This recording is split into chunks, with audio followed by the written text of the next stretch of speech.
राजकीय, सामाजिक, क्रीडा,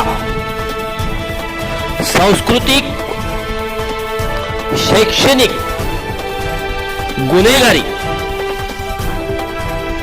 जे दिसतंय तेच दाखवतो TV9+। बेडक तालुका मिरज येथील ऋषभ तवनाप्पा मजलगे वय वर्ष 22 यांनी राहत्या घरी गळफास घेऊन वृषभलेने आत्महत्या केली।